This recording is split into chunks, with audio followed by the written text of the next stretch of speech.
Hello everyone, welcome back to my channel and welcome to a new blog.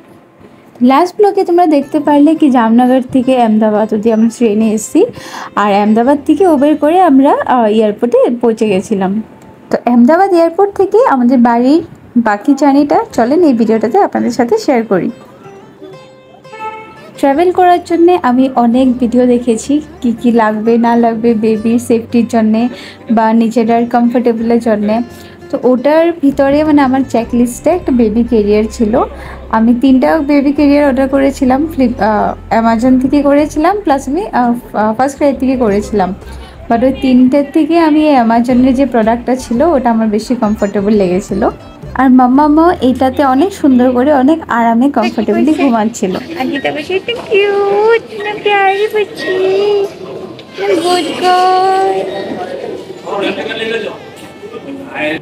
আমি আর মাম্মাম security check করে ভিতরে চলে এসেছিলাম আর ওদিকে অমিতের লাগেজ জমা করে ওর চেকিং হচ্ছিল, কারণ ছেলেদের লাইনটা লম্বা ছিল, আমাদের মেয়েদের লাইনটা ছোট ছিল। তো আমি আগেই চলে এসেছিলাম। যেহেতু আমাদের ফ্লাইটটা অলমোস্ট 8:30-তে, তো আমরা ঘর থেকেই ব্রেকফাস্ট বানিয়ে নিয়েছিলাম। তো এয়ারপোর্টে এসে প্রথমে আমরা ব্রেকফাস্ট করে নিয়েছি আর তারপরে মাম্মাকে নিয়ে চলে গেছিলাম বেবি ফিডিং রুমে। তো তোমাদের সাথে আমি শেয়ার করছি বেবি ফিডিং রুম। এয়ারপোর্টে খুব সুন্দর বেবির জন্য এরিয়া থাকে ফিডিংয়ের জন্যে।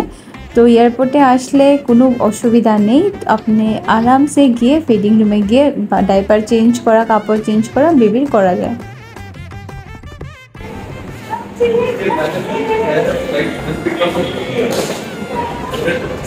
অলমোস্ট এয়ারপোর্টে 2 আওয়ার্স ওয়েট করার পর আমাদের ফ্লাইটের টাইম হয়ে গেছিলো আর এখন আমরা যাচ্ছি ফ্লাইটে ওঠার জন্য।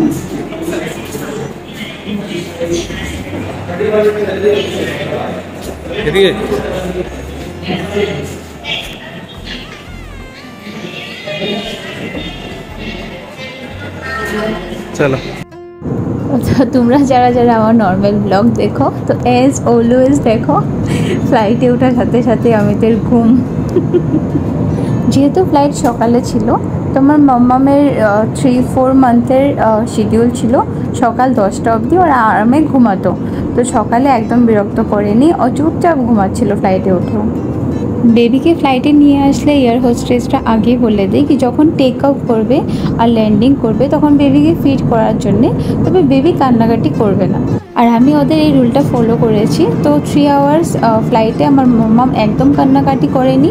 প্রথমে 2 ঘন্টা ঘুমিয়েছে, তারপর অল্প সময় খেলাধুলা করলো আমার সাথে আর পাপার সাথে করে, তারপরে আবার আর 1 ঘন্টাও আরামে ঘুমিয়ে নিয়েছিল। আর এটা দেখো, এটা হলো আসামের নিচে সিনারিও। এত সুন্দর লাগছিল, এতগুলো নদী, মানে খুব সুন্দর লাগছিল দেখে। তো আমি কিছু ভিডিও করে নিয়েছি। আর তারপর অ্যারাউন্ড 11টায় আমরা গুয়াহাটি পৌঁছে গেছিলাম।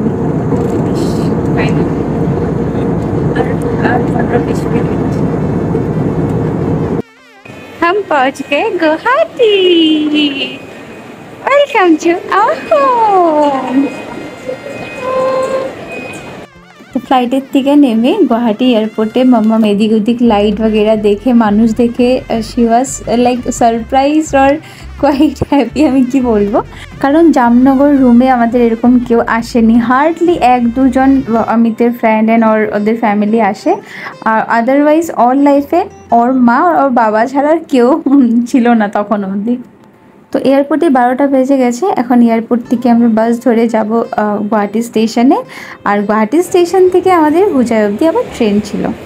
আর ট্রেন স্টেশনে এসেছিলো আমার বোন আমাদের সাথে দেখা করার জন্যে, আমার মেনলি মাম্মার সাথে দেখা করার জন্যে, যেটা আমি তোমাদের সাথে নেক্সট ব্লগে শেয়ার করব।